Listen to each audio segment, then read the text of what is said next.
एक जंगल में कराल केसर नामक शेर रहता था। धूसरक नामक गीदड़ उसका सेवक था, जो उसकी सेवा टहल किया करता था और बदले में शेर द्वारा मारे गए शिकार का अंश भोजन के रूप में प्राप्त करता था।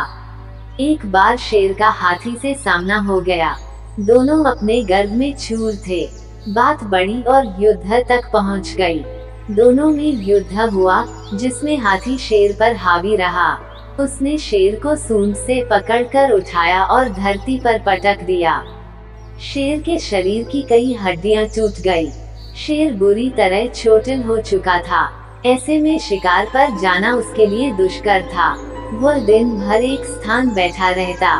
शिकार न कर पाने के कारण वो और उसका सेवक गीदड़ दोनों भूखे मरने लगे।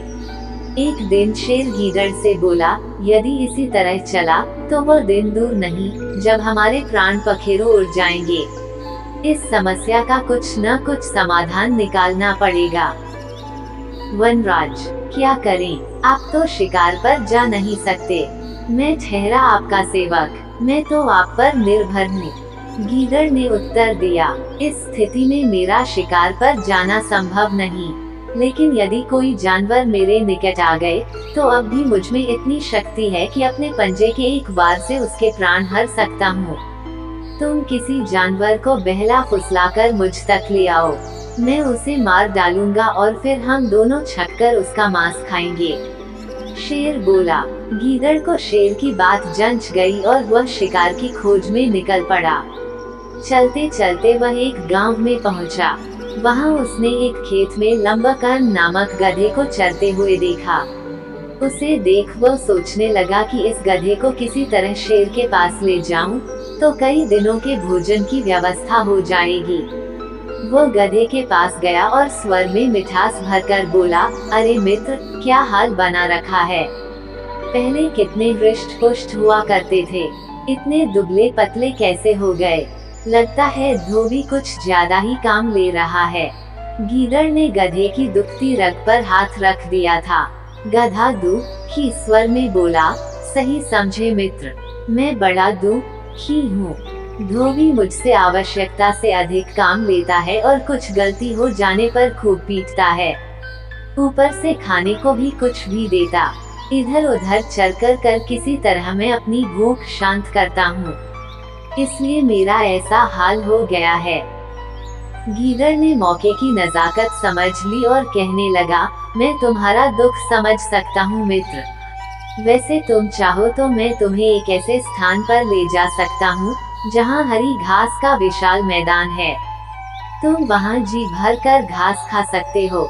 ये तो बहुत अच्छी बात कही मित्र, किंतु वहाँ जंगली जानवरों का भय होगा। प्राणों पर संकट आ गया तो मैं यहीं ठीक हूँ। जो भी प्राप्त हो रहा है कम से कम सुरक्षित तो हूँ। गधे ने अपनी शंका जताई। अरे मित्र, क्या बात कर रहे हो? मेरे होते हुए तुम्हें किस बात का भय? वह पूरा क्षेत्र मेरे अधीन है। वहाँ कोई तुम्हें हानि नहीं पहुँचा सकता। तुम निर्भय होकर वहाँ के घास के मैदानों में चर सकते हो।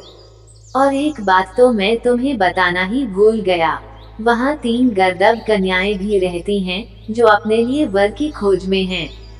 संभवतः वहाँ तुम्हारी बात भी बन जाए। गीदड़ उसे फुसलाते हुए बोला। गधा उसकी बातों में आकर उसके साथ चलने को तैयार हो गया। गीदड़ उसे लेकर उस स्थान पर पहुँचा जहाँ शेर बैठा हुआ था। गीदड़ को गधे के साथ आते हुए देख शेर खुश हो गया और अपनी सारी शक्ति जुटाकर उठ खड़ा हुआ ताकि गधे का शिकार कर सके। इधर गधे ने जैसे ही शेर को उठते हुए देखा, वह वहां से भाग गया।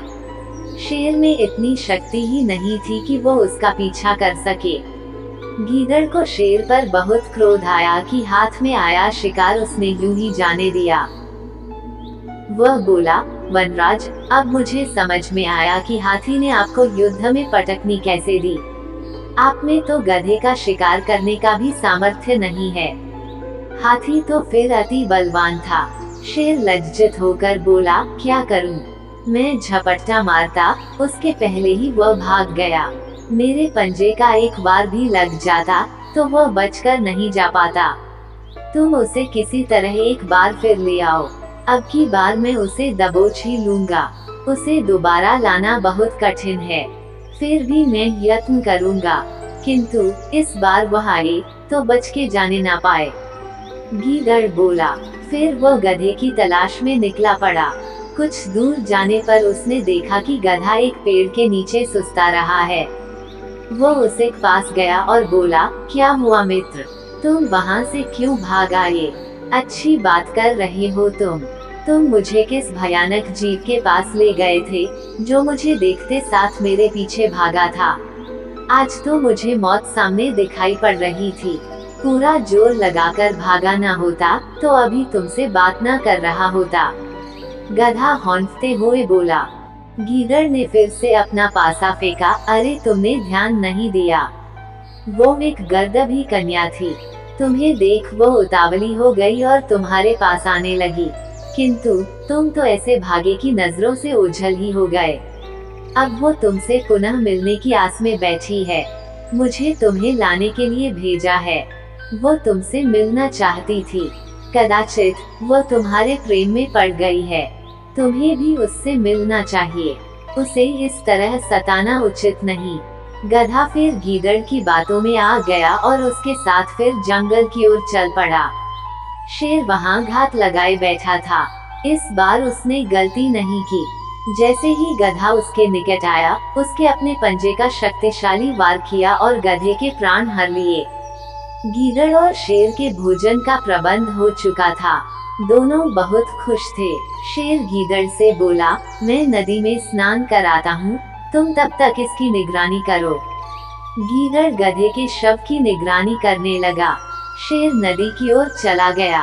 उधर शेर स्नान करने में समय गाया रहा था और इधर गीदड़ भूख से व्याकुल हो रहा था। आखिर उससे रहा न गया और उसने गधे का कान और दिमाग खा लिया। शेर जब स्नान कर लौटा तो गधे के कान और दिमाग को गायब देख गीदड़ पर क्रोध हो गया। लोभी, मैंने तुझे निगरानी के लिए यहाँ छोड़ा था, किंतु तुझसे मेरी प्रतीक्षा भी नहीं हुई। तूने इसे झूठा कर दिया। अब क्या मैं तेरी जूठन खाऊं? गीदड़ बोला, वनराज, आप गलत ना समझें। इस गधे के कान और दिमाग तो थे ही नहीं। होते तो क्या ये एक बार मौत के मुंह से बचने के बाद दोबारा वापस आता? शेर को गीदड़ की बात ठीक लगी। फिर क्या था, दोनों ने छककर गधे का मांस खाया और अपनी भूख मिटाई। कहानी से सीख किसी की चिकनी चुपड़ी बातों में नहीं आना चाहिए।